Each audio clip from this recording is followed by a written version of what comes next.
everybody. Welcome to the second episode of Pastors Getting Personal podcast. I'm Dave Novak, and I'm the host.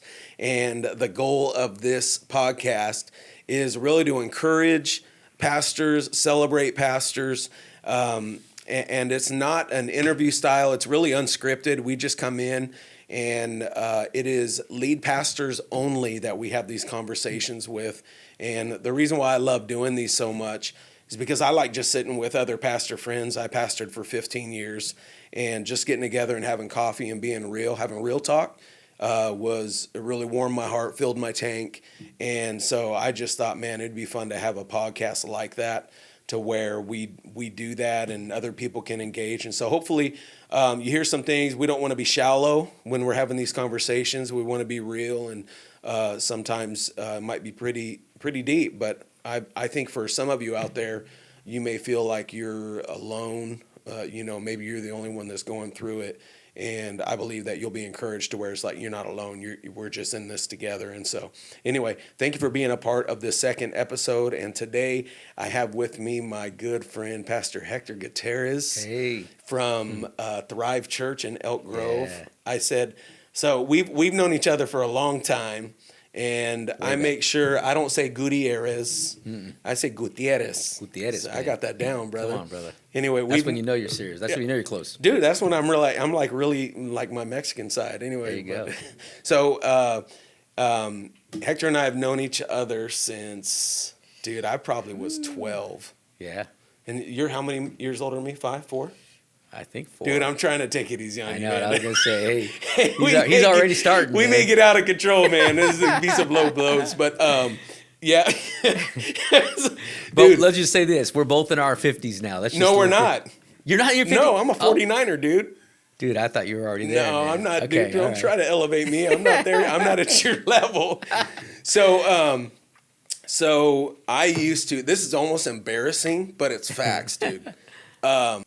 Your parents, when you would grow out of clothes, really? That really stopped kind of early. Did I say that out loud? I didn't mean to. I just meant to think that. Anyway, no, but you would grow out of clothes, dude, and I got your hand-me-downs. I did not even know that. Yeah. Okay, that's cool. Bugle Boy. There you go. You used to wear Bugle Boy, right? Exactly. That was like the clothes back in the 80s. Come on, bro. Those were I cool. felt like I was cool. I'm wearing Hector G stuff, dude. Let's go, man. And rapping and, Come on. Let's go. Anyway, so, we've known each other for decades. Mm-hmm.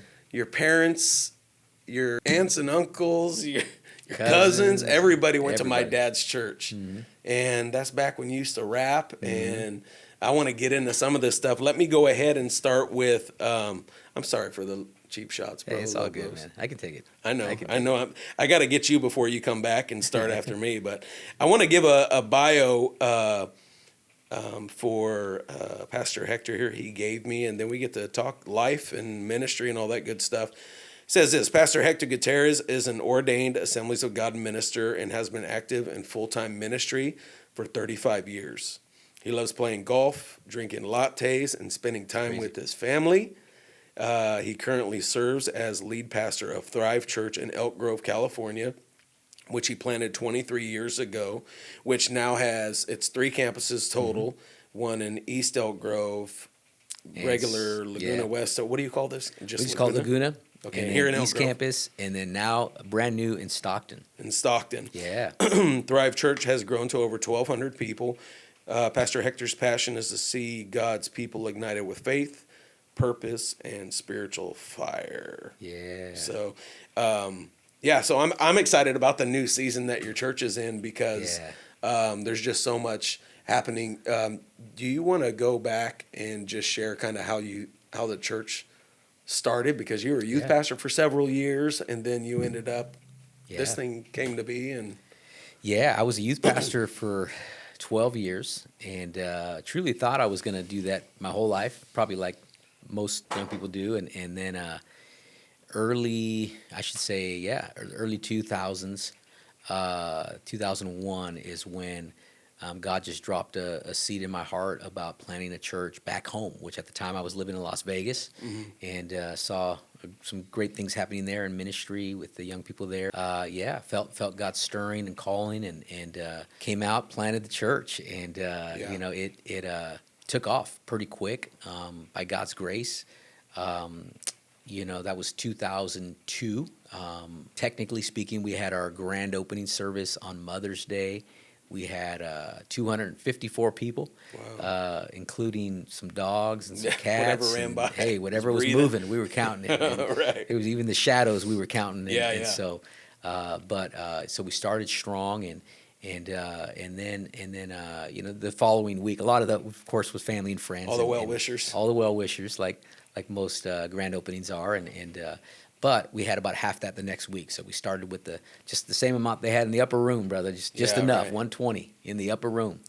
And, that's awesome. I mean, right? That's a great that was a great start. Great core. And that was Mother's Day 2002. And then each year, for several years, we saw a lot of just momentum and favor, and we grew close to 100 people a year for the first 8-9 years ish. Wow. In that range, and so we found ourselves around 2010 ish, about 8 years into it, in this same building.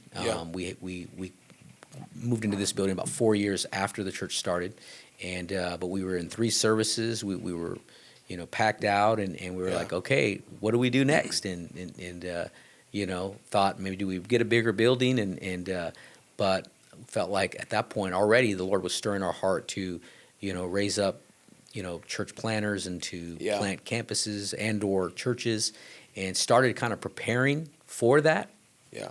And learning and kind of thinking more long term, but then within a couple of years of that, hit a big crisis in my family personally. And because of that had a real direct effect on the mission going forward. Yeah. Not that we stopped ministry or reaching out, but it was obvious that it was time to strengthen the foundation. Right. Both in my own life personally with the Lord, in my family, as well as in our church. Yeah. And a lot of our focus and energy was really outward, which again is great, and that should be that way. Yeah. But it was obvious that, hey, we needed to really focus for a season on strengthening who we are on the inside. Yeah. And so we did that, and obviously that never stops. Ultimately, right. You're always trying to get stronger and grow, but there was a real, after a season of really focusing on that, we felt like things were getting stronger, and in many respects they were, but ultimately, one of the things that happened within a couple of years of that focus shift was I walked through an unplanned, unwanted divorce. Yeah. And as those of us who are lead pastors, who most likely are the ones listening, would know that's not super common in the pastoral ministry, and obviously that was huge. That was a huge thing, both personally as well as to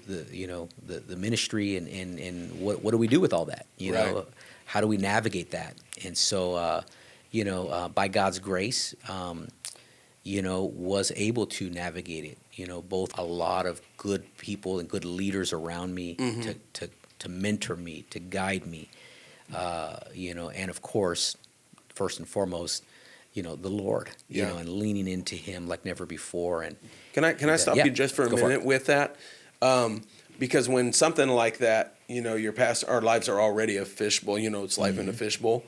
What was it like for you to? I mean, you're a public figure, whether it's in your own congregation or citywide or whatever. How did you navigate through, like, okay, I'm very much public, and trying to keep steady, and what was that like for you to? Yeah, no, that's a great question. I mean, obviously, there's several aspects to that. The biggest is, God, what do you want me to do with now going forward? You know, that's the biggest question. The immediate question is, Lord, what do I need to do? You know, what's best for me? What's best for the church? What's best for my family? You know, what do you have? You know, because ultimately, I always feel like, and I think most of us feel this, you know, if we're in the center of God's will, you know, even if it's outside of a boat, you know, like Right. Peter, you know, then hey, that's the safest place to be, you know, and even if it's unconventional or challenging.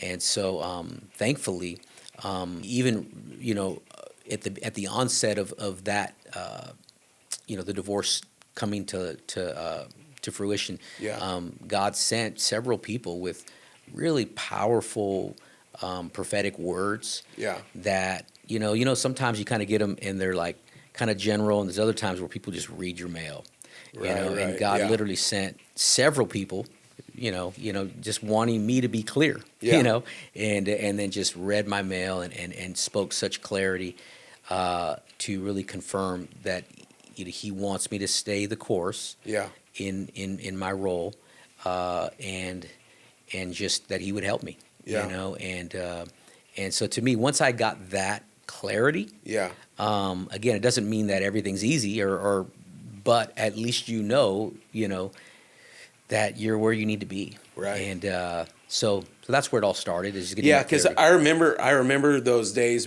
You know, and you're. I mean, we just have known each other for so long, but I know at the core you're not.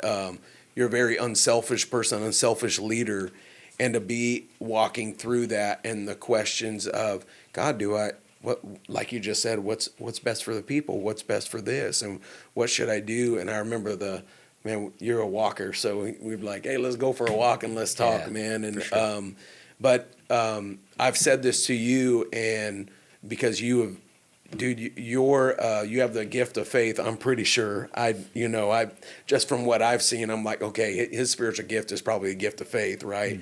Because you've been able to push through things that I think your average, whether it's in ministry or personal or whatever, I think your average pastor just wouldn't be able to get pushed through.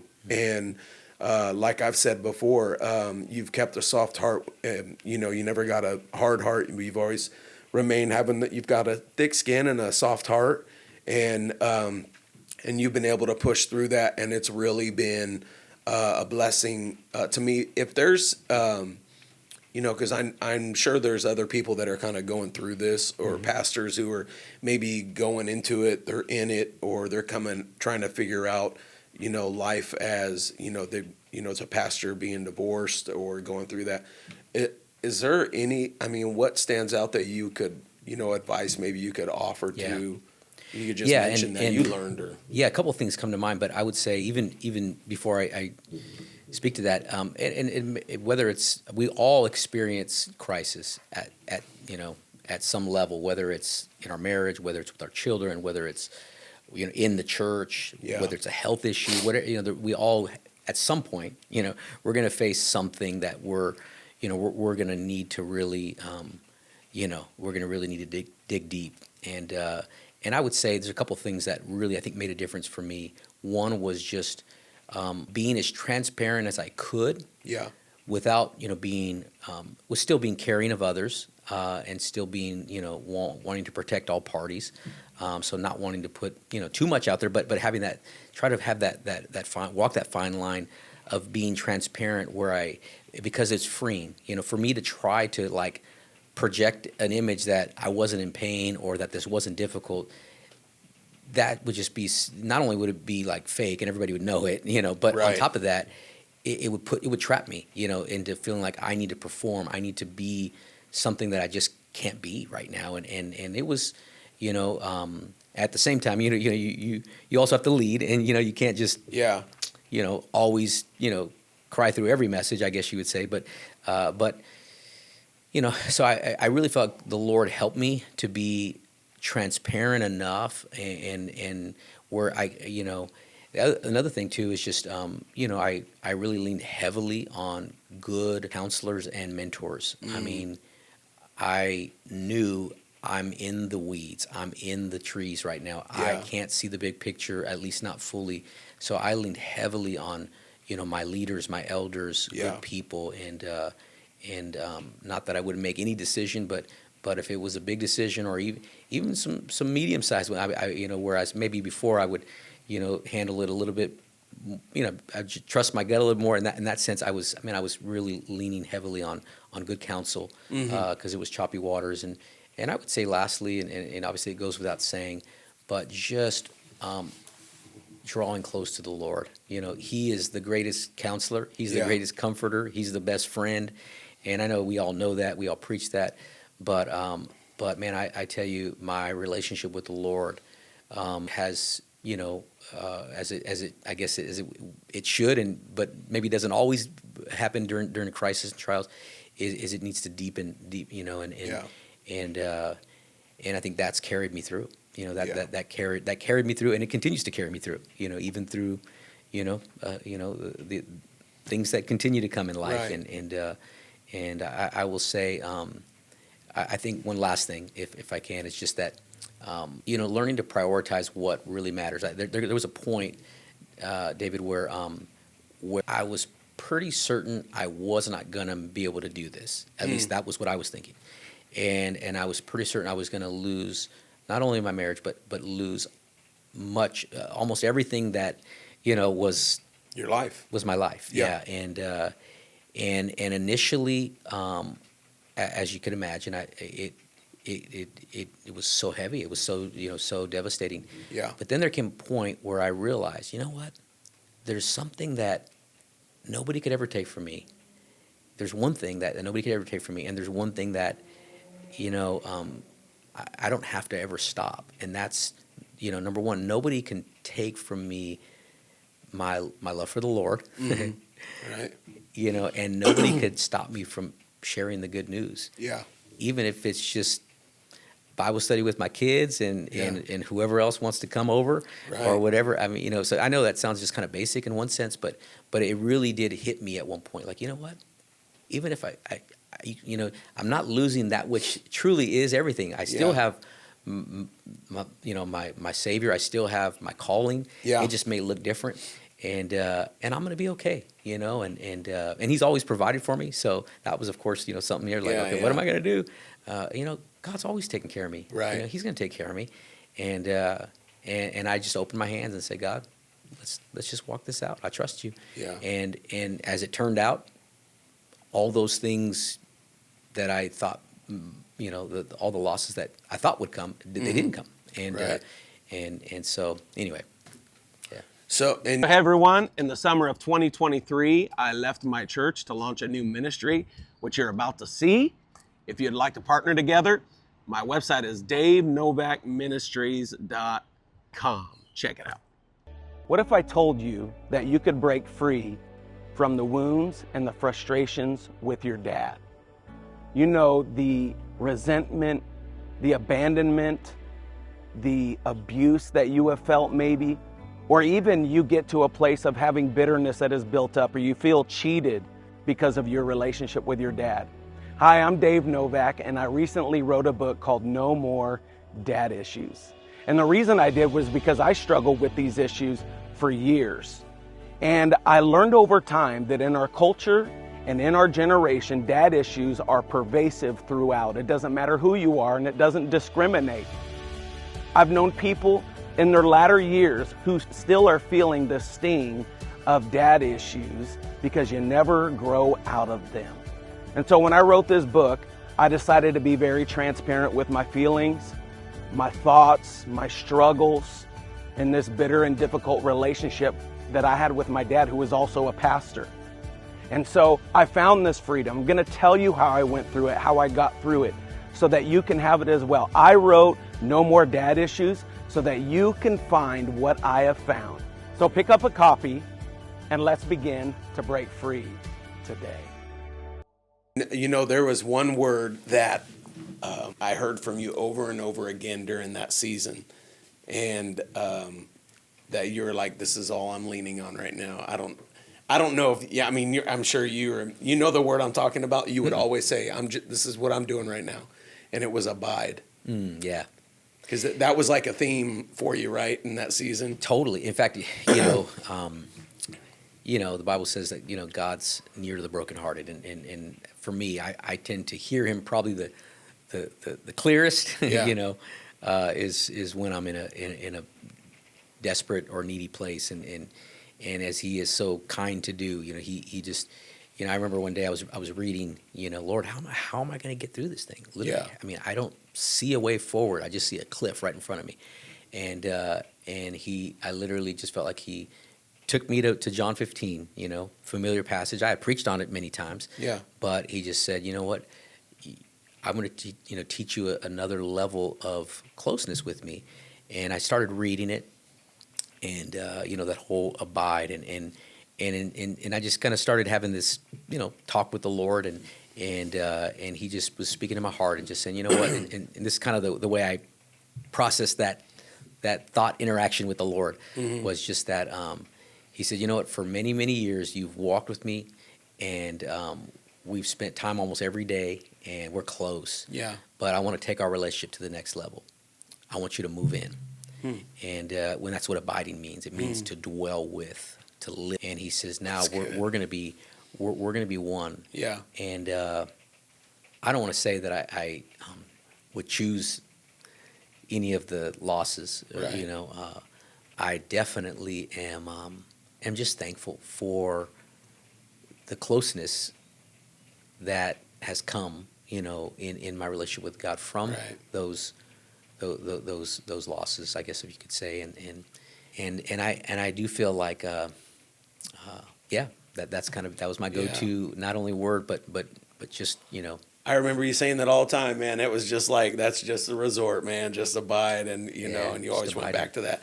I think I don't know if many pastors value counseling the way that you would or I would, because the common phrase is there's only one type of people that go to counseling. That's crazy people, right? And for me, I've changed it to where I think the type of people that go to counseling are wise people. Wise people go to counseling. And I even, have, I've made a decision, and this is just for those of you out there that maybe you're worried about, stepping out and going to get counseling and feedback. Number one, there are some people that have such great gifts from the Lord to be able to counsel. And it is so good to be able to be in confidence with someone that it doesn't go any further. You're not in that fishbowl, and you can just air it out, and then have someone with such great biblical giftings to be able to help sort you through that, counsel you, the counseling of the Holy Spirit with your own personal life, in your marriage, and all of these different things that pastors, we've got stuff going on inside of us, probably way more than we even realize. And as I was senior pastoring, which was over 15 years, and even now, I would have counseling, and things come up, and you're like, what, I need to go, check in. But there was even a season to where I decided I'm going to schedule these out in advance. And each quarter, whether I feel it or not, I'm going to see a counselor, because I want to be a healthy leader. I want to, I don't want to wait for things to tank and then all of a sudden it's clean up, on all five. And I would go in to see my counselor, she is.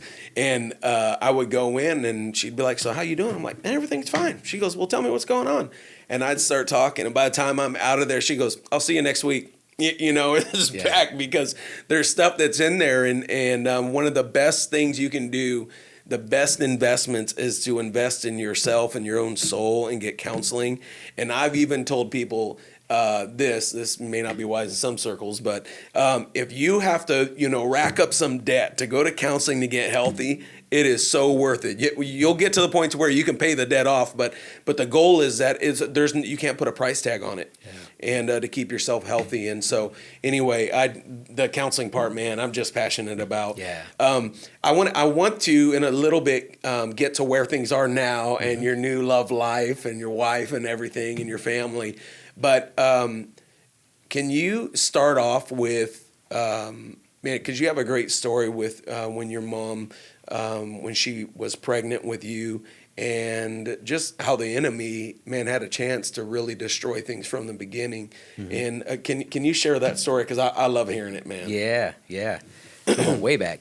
So hit the We'll kind of scene. work our way up. Yeah, go we'll to hop maybe in the around here. ministry beginning and that kind of thing. So Yeah. we're not going like through age 7, 8, and you know what That's I mean. right. Yeah. That's right. No, right after really choosing to follow Christ at the age of 15, within a short period of time, just got such a fire to share about what I had experienced, and started writing raps. Yeah. And this was way back. This is 1985, brother. This is going way back. So Run DMC style.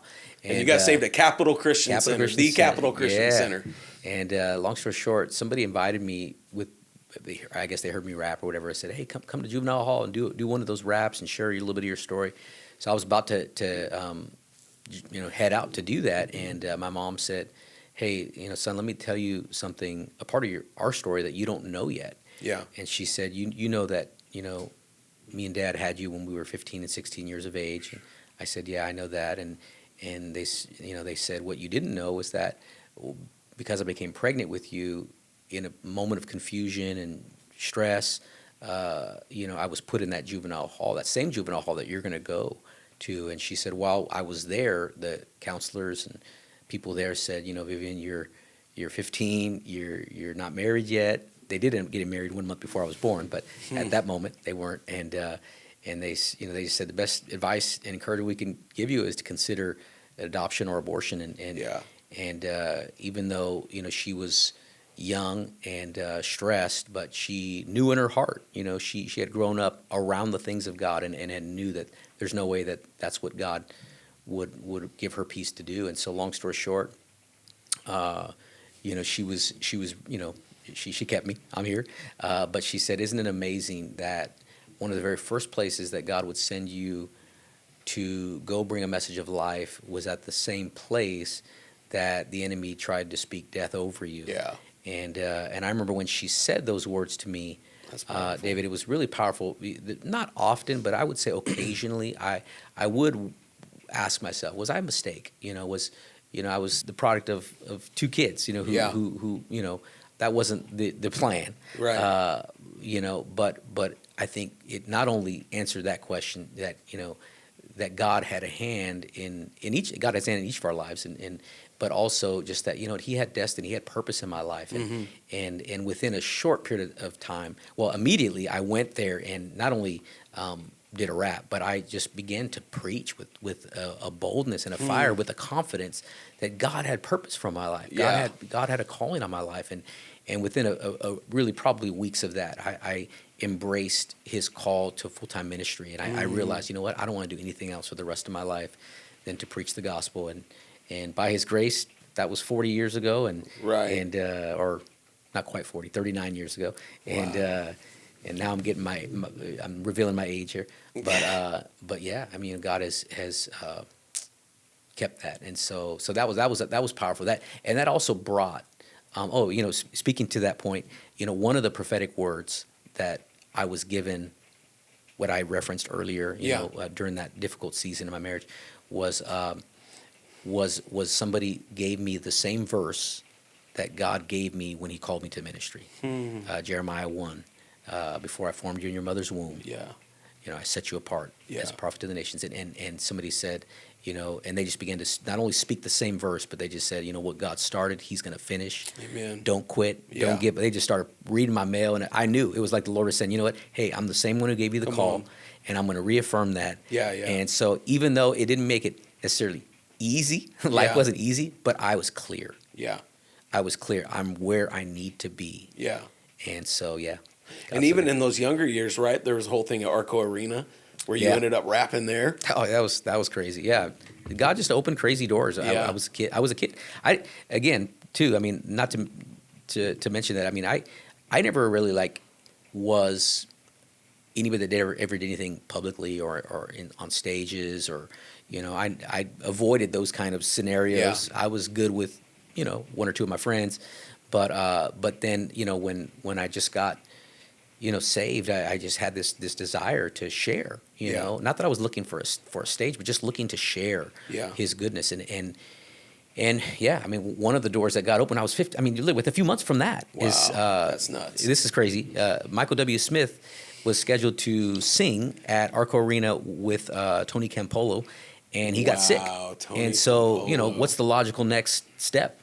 Call Hector G. Yeah. That's the next step, right? No, I mean, obviously, Right. Somehow Pastor Glenn Cole, who was part of coordinating that event, said, I got Yeah. this young guy who does this. I don't even know what you call it, but and this was back before there was a lot of Christian rap, and so, anyways, they called me, and here I am in front of a packed Arco arena. Right. My knees were shaking, but yet, So So crazy. on a different note, who was, obviously you got inspired in hip hop and rap when you were doing it. Who were a couple of the artists that you listened to? Oh yeah, there were really no Christian. Well, I shouldn't say there No, were but none. secular. I But mean, there was like one or two Christian rappers, and I won't say their names. It was okay. It was Yeah. okay, but it was like obviously Run DMC. It was Yeah. the Sugar Hill Gang. I mean that was probably a few years before that. All the ones who were What in about that, LL? LL Cool J. Yeah, Yeah. a little bit. I think he was right around that time too. Yeah. Okay. But all that to say, all those guys. Now those are probably the vintage rappers. Oh yeah, dude. But classics. everybody still goes back to that anyway, so that's Yeah, cool. for sure. So your youth pastor was Coco Perez. Yeah, Right? Coco P. So I worked for Coco as a youth pastor for 5 years. Yeah, And I so love Coco. so he'll be coming on the podcast, Oh, obviously. I've got to have him. So you got saved, you started going into ministry, and here you are at a church of about, was it 4,000 at that time? Something like that. Yeah. Okay, and then you become the youth pastor there. Yeah, well, the middle school pastor. Yeah, The middle school, and yeah. high. Yeah, they had two youth pastors. I was kind of the middle school / assistant, which I was glad because I was 19 when I Yeah, started. right. So I needed to be under somebody. Right. So what was that? I mean, what was that like being so young and going into? You know what's crazy? I look back sometimes and I think, what were they thinking? I mean, like I was 19, almost 20, but not even quite 19. I mean, not even quite 20 yet. And they would let me take the middle schoolers, and it was a large group, a good 250 kids.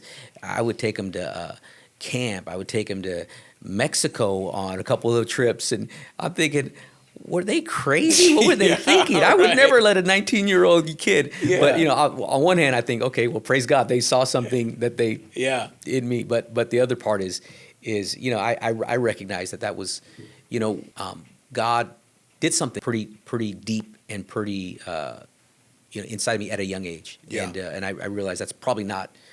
I just thought it was normal because that was what was happening in my life, but it probably was a little bit unique, you Right. know. And so I got started really young, and then, and I had ever since. Wasn't one of the camps called, because I went to the Christian school. For people who don't know, he was at Capital Christian Center, and then I went to their private school and I went to school with your sisters there, and but I never got involved in the youth group there, but I did hear about the camp. It was called Bound for Glory, right? Yeah. And was that kind of the big thing for you Oh guys? yeah, that was huge, man. We had a couple 200 or 300 kids. That was wild. Those were great days. Yeah, great yeah. times. I miss that. And I think consequently, I always have a heart to see young people raised up. Yeah. It just excites me. And I thought, yeah. So what were so then you journey from Capital, you went to a couple other places. Yeah.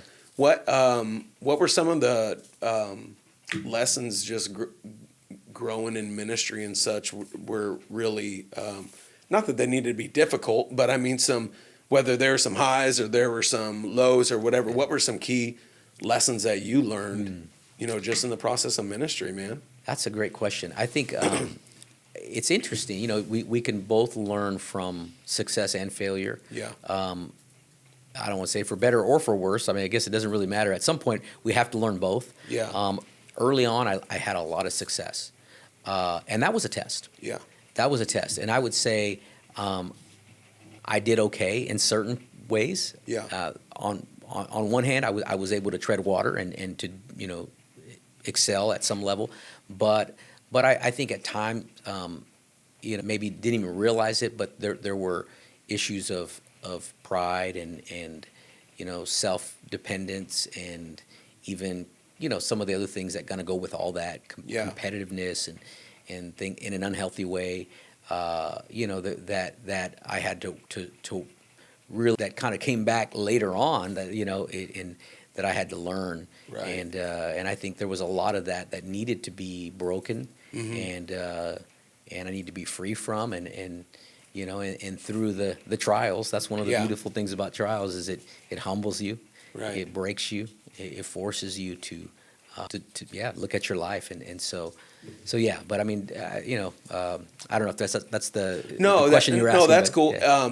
yeah. Hey, all of the pastors and leaders out there, since I wrote my book right here, Fearless Men, and it released in September of 24, and I've been on tour speaking at conferences and retreats and different men's events, the response has been pretty incredible. I'm now hearing that churches are using this book as curriculum for their men's events and their groups. And so if you'd like to partner and look at doing this as well, you can go to my website, davenovakministries.com. I'm continuing to plan and prep my schedule and calendar for 2025. And I love to be a part of what you're doing and bring fearless men to you and your men. Hit me up and maybe we'll book something. Because I guess, learning from mistakes and great things, and, what would be, what are like some of your, let me ask you this. And I don't like to get interview style, but what is like one of your greatest joys in ministry, and what just really pulls at your heart? You know what I mean? And what would you say? That's a great question. I would say number one, it's different, I would say today than it was early on. Early on, I think one of the greatest joys was just, of course, seeing growth and seeing reaching people, and again, that's still a joy. Seeing people get saved, seeing people get water baptized, seeing people get turned on, get on fire for the Lord. That never gets old, and that's always one of the main things for sure. But I think now I would say just raising people up. I think that's before. I think I don't think not that I didn't think about it, but it was more like, hey, we need people to do these things and to get this job done. Where I realize now, I think the more the focus is, hey, we do these things in order to get people done and to raise people up and to love them and to, and to treat them well and to, ultimately, raise them up. I think, especially now, as I'm kind of think, okay, I don't know, I'm not, I still got some years ahead of me, but it's not like it was in the beginning, so I got to be more strategic. I feel like now more than ever, my focus is on really raising people up, seeing not just younger ministers, but especially younger ministers and younger people, empowered, invested in, loved on, healed, to where, we can see this thing continue and grow. And that's part of the vision that God's given us today, which is, to plant multiple campuses. But to do that, you need many leaders. And so I think it connects with what's really in my heart today and what's become more of the joy and the focus. And so I'd say that's probably one of the biggest. So you mentioned campuses. Share a little bit with, just so you guys don't know, the church acquired another church campus. I'll leave that up to him to kind of share the details on that. But the church is almost 25 years old. We'll be 23 come Mother's Day. Okay. And it's approaching there. But the church is an exciting church. We've been coming, my wife and I, and one thing that was key in my ministry is in 2007 when we were looking at planning a church. You guys brought us under your wing, and that's really where our relationship got tight, though we've known each other for years. But that's where it got tight as far as, it was like you were such a good coach for me and a brother to me, because it was every week we were like on the phone or we were texting or we were meeting for lunch or whatever, because I was trying to figure this thing out, and you were about 5 years ahead of me, I think. And so many good things, and you've been a blessing to me through the church and just your friendship. But you got a new campus, and that's an exciting new thing. And what's you want to share some stuff with that? That'll be that's number 3, right? Number 3, yeah. Let me start by saying this. About 2.5 years ago, we had just crossed the 20-year mark, and I just said, okay, God, I don't know how many years I have left. I think, should you tarry and should you be willing, at least 10. So what does the next decade look like? What do you want Thrive to look like after our 30-year mark?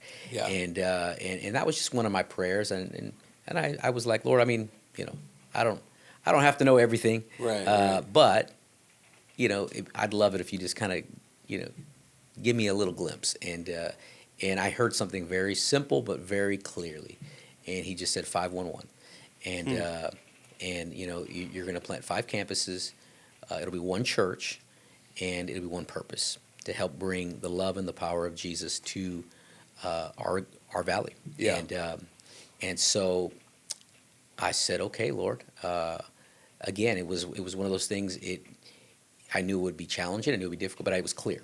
It was very clear to me. It was crystal clear to me what God was telling me, the mission He was giving me. And so I was kind of like, all right, God, okay. And it was also a reminder, hey, we had that in our hearts years ago, more out of necessity, but it all got put on hold because of the trials that I referenced earlier. But now the Lord was saying, okay, it's time to pick that mantle back up. It's time to pick that vision back up. And so it's only been 2.5 years, approaching 3 years, and there's already 2 more campuses that have been added. The second one really quickly. Yeah. We thought it was going to be more traditional, like the first one, which it would be birthed out of our, the Laguna campus. But in the first one it was, and it's going great. In fact, that's right now probably our fastest growing campus, our East campus. Right? Yeah. They have been averaging 230, 240 people in the last several weeks, and just people getting saved and baptized. And they just had a baptism with like 8 or 9 people, and they got 9 more people that are all new to the Lord, and they want to get and they're like, hey, well, we got one in 3 months from now. They're like, no, can you do it this week? And we're okay, so cool. And they're bringing their families, and they're getting saved, and so God's just doing something at each of the campuses, that are beautiful. And then Stockton, a few months ago, had a conversation with a friend, which is a common thing to do if we're praying about coming into an area. We want to honor the friendships that are there and say, hey, how do you feel about that, or will you pray with us about that? And if you're open to that, we'll continue to to pray into that. And so one of those calls that I made, the brother there in Stockton said, hey, you know what? God has released us from Stockton. If you will plant quickly, I will encourage all of our people to be part of this new campus. Yeah. And so we prayed about it. Make a long story short, a lot had to happen in a short period of time. We prayed, and at the end of the day, we felt like, you know what? There's a real need there. There's a real opportunity, but also the need was heavy on our hearts. And we said, you know what? Okay, God, here we go. We're getting out of the boat. Yeah. This is going to be challenging because it's all going to happen super quick, but within 3 months, right? Within 3 months. Yeah. And so, but I believe you're in this, so let's do it. And we've been going for 5 weeks, 6 weeks, something like that. This Sunday's our 6th official week of meeting, and we got around 400 plus people that are part of that campus now too. And wow. And so it's amazing. It's amazing what God's doing. Yeah, and sometimes people, when we say, well, it's on God's timing, we think, well, it's going to be so long. And when the Lord, and finally He's going to do, rarely do we think like, well, it's in God's timing. Hey, get ready. Next week you're going to be taking on this next church, and doing it. And some might question like, well, is there wisdom in that or whatever? When God moves, it doesn't matter what we think or what if it's God, it's God, right? I mean, He's spoken to your spirit. And what's interesting, David, is I had gotten pretty much used to just waiting. Yeah. And there's pros and cons to that. Before, when I was younger, things were happening so fast all the time, and part of it I had such a in some cases an unhealthy need to make things happen, and sometimes I would get ahead of the Lord, because I just needed to make something happen, but after a lot of the humblings and the trials and the testings of my life, I just learned to say, God, I'm not going to try to control stuff like I did when I was younger. I'm just going to just wait on you, and it was peaceful. I mean, it was good because I realized I didn't think it would take as long as it ended up taking. Right. But I think in that I really learned to just be at peace with whatever, and then all of a sudden, not by our effort or choosing, things just again kind of went into fast forward mode, and we're like, okay, God, we know we didn't try to make this happen. We weren't looking for that, but you made it happen. And so okay, all right, let's go. Let's do this. So that's good. Yeah. So kind of fast forwarding up to now, you got, I want to talk a little bit about, you got married, you got remarried, and whole new family dynamic and stuff. How long ago was it you guys got married? And man, so it's gone by pretty fast though, right? How many years has it been already? 6 years. 6 years and a couple months. Wow. Sophia and I, that's a great story. Wild story. Like so many of, sometimes you got some, dude. I know it. There's times where I'm like, Lord, I did not want this much action in my life. You know, I just wanted a chill life. You're crazy, man. I know. You're going to be writing your own book, dude. That's what you. Oh man. Oh. Well, in either case, it was one of those things. There was a season where I wasn't sure if I would ever get remarried. I didn't know. In fact, it was kind of a funny story. One time, I couldn't sleep, and for whatever reason, for a few days, I was really like thinking about like maybe the Lord doesn't want that for me, and part of me was like, okay, I don't know, I don't know what I want for one. I don't know what He wants, and you're trying to figure all that out. But whatever reason, I couldn't sleep one night, and I turned on the Christian television, and the preacher that was preaching, he was preaching about the call to celibacy, and you're like, click, turn that off. I mean, I was turning on, and it was a powerful sermon, and how all these things that you can do, if you are single focused, and of course some that have that calling, right? Yeah. And I'm thinking, wow, Lord, maybe you kept me up tonight. Maybe sometimes we play these kind of maybe this is and so it really forced me to say, okay, God, not that I have to have it all figured out today, but Lord, at least give me some inkling, and I remember I prayed about it, and the Lord just said, you know what, it's really up to you. This isn't. The most important thing is whoever you if you're single or you're married, make sure that they are married to me first. Yeah. And that's the key. And then from that, move forward. And so in so many words, the Lord was saying, "What do you want?" And as I thought about it, as I sat with that for several days, I realized, you know what? I don't think anytime real soon, but I think at some point I do want. I'm wired for close relationships. Yeah. I'm a people person, and I'm a lover more than I am a fighter, or more than I am a be alone guy. So all that to say, I didn't realize it was going to be as quickly as it was. Not that it was super rushed, but a couple years later, is when God brought an amazing young lady who was part of our worship team. And I started realizing my own heart. I was trying to kind of deny it a little bit, but I would come to Sunday services, and she'd be leading, every other week or so, and I would just be distracted in worship. I was Keep trying. Your eyes on Jesus. I said, close my eyes right now, because I'm just close your eyes like this with an eye open. Yeah, one eye open, like, Lord, I'm just trying to think about you, Lord God. And, right. I just need to go sit somewhere else instead of the front row. Take God. her off the worship team, man. Yeah. It's too much. No. And but after about a year of that, just kind of like little man, you are things. slow, brother. A year. Well, we had to let things.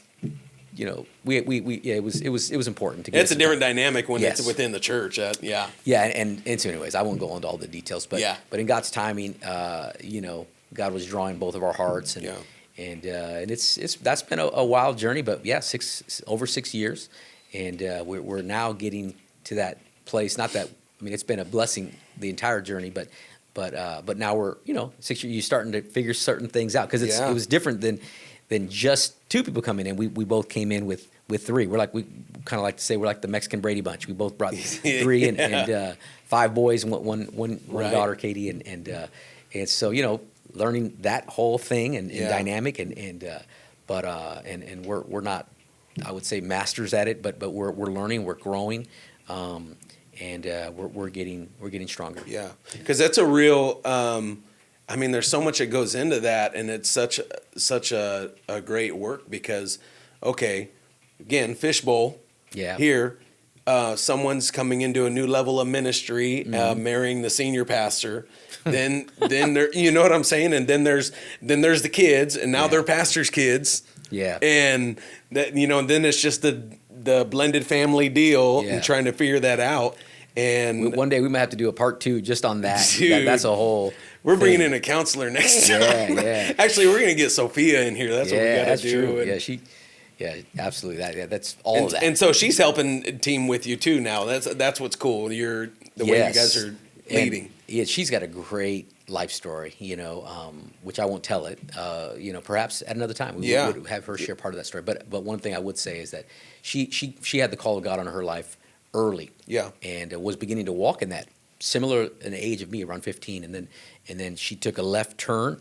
Life took a left turn, and she went with it. And that being said, that got put on hold for a while. Yeah. And but yet God, when she came to Thrive, she really she was already a follower of the Lord, but she really renewed both her relationship with God, but also her calling. Yeah. And so when she now is really beginning to kind of just step out in new and exciting ways. One of those ways is she's preaching like once a month in Stockton now, and so dope, and she's powerful. In fact, they get more excited about her coming than they do me, right. Which is both exciting, but it's also like, hey, what's going on here? Man, check yourself, girl. Yeah, but she's fired. She's fired. Has she how often or how much had she spoken in before this? Well, that's a great. She didn't preach all the time, obviously, but she.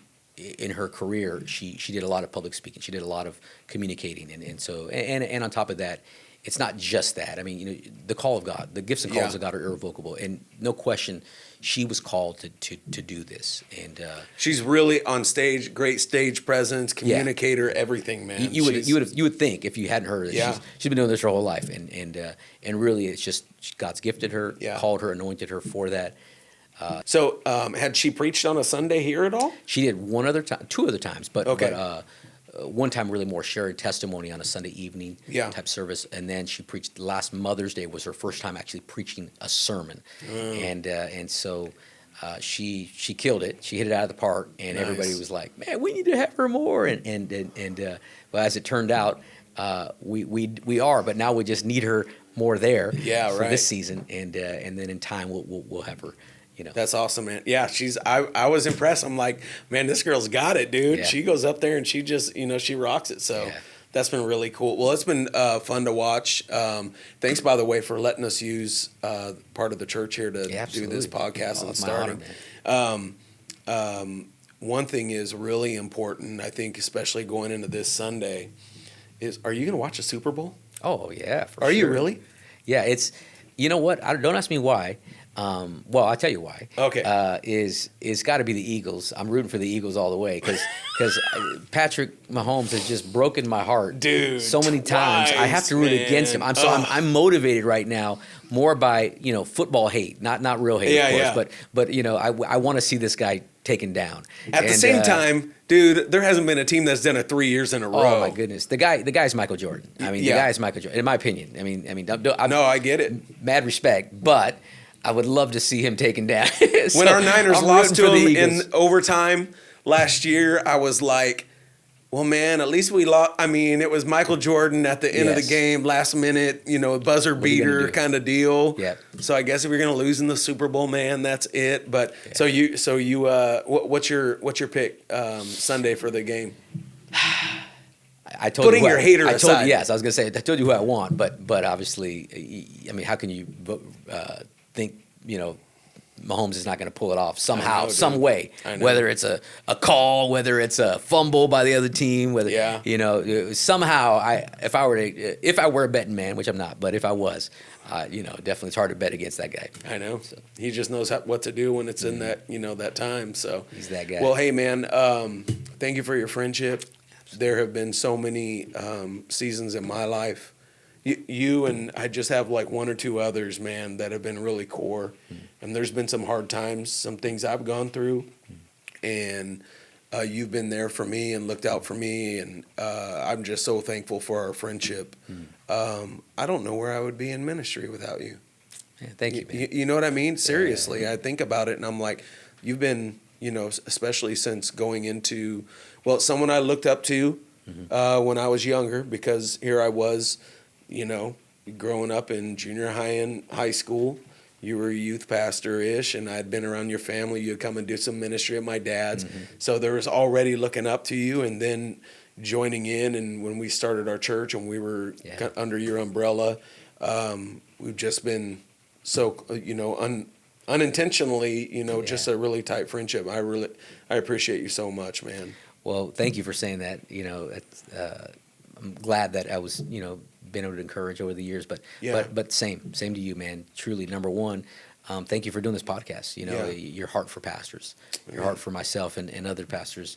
That's awesome. Yeah. And, I think we both share that, and we want to be there for our brothers. We want to encourage our brothers, and you have that though. You have that kind of a heart, for men of God, women of God, and secondly, you've been there for me as well, man. Yeah. There've been many times where it's mutual by all means, and I've said, let's go for a walk, brother. I need to vent. Time for a walk, man. Time for a walk. You know what that means? We got to talk about some stuff. So you almost said talk some crap. No. So it might have came out the wrong way. So man. I just want to say for anybody watching, man, if you want to get in touch with Pastor Hector, just whether it's some feedback on some things, maybe. Thank you so much for being transparent in some areas that are vulnerable. But some of you, maybe you're going through the same season, or there's some things that you related to, just some challenges. Where can they reach out, connect with as far as social media? Yeah, both Instagram, Facebook. I'm not a Twitter person, although I do have an account, but I never check it. Yeah, it's X, bro. Anyway. Oh yeah. It shows you what I'm saying. But what's your handle for? Hector for JC, I believe it's. Hector for JC. Yeah. Okay. Or just Hector Gutierrez on Facebook. But yeah. Okay. And of course, ithrivechurch.com is our church website, and absolutely, man. And if you're in the area, here in Elk Grove, and come out and check or out. Stockton. Or Stockton, yeah, duh. Or east part of Sacramento. Or part of Elk, yeah. Anyway, he's coming to a city near you. That's right. But come and check out his church, his ministry. I love it. It's got a great spirit. There's a family spirit dynamic to it, and that's intentional. But if you have the heartbeat of what I'm doing too with this podcast is really to develop the community with pastors. And let's resource, connect. If you need anything, please subscribe to the podcast to help us just get the word out, this ministry out to where we can encourage and inspire other lead pastors. And for those of you, I hope even people who are in the congregations are just watching, they get to hear the heart of their pastor or another pastor that really gives a greater grace to love on and support their pastors and know they're real people too. And so anyway, I hope you were inspired and empowered by this.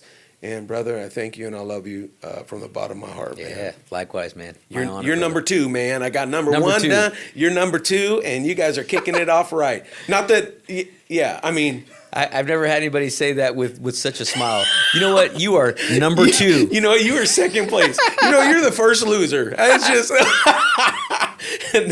No, but thank you for kicking this off and helping it take off, man. I really appreciate it. Yeah, my honor, man. Big Amen. time. All right, God bless you guys. We'll see you at the next one. We'll have we have some great new pastors we have coming on, and I know you're going to enjoy those coming soon. All right, bless you. So hey everyone, if you enjoyed the podcast, Pastors Getting Personal podcast, do me a huge favor. This is how you move the mission forward and help and encourage more pastors. Is would you please subscribe to this and like whatever platform you're on, subscribe to it. And then if you could even get the word out, share it, whether it's on social media for others to jump in and watch, or it's you're just sending a link over to a friend to watch it. But this is a ministry. It's not so much to try and just have something out there, another podcast, but man, to really just see a difference made in the community of lead pastors. And so anyway, check it out or like it and subscribe it and send it out. Help us and be a part of it. All right. God bless you.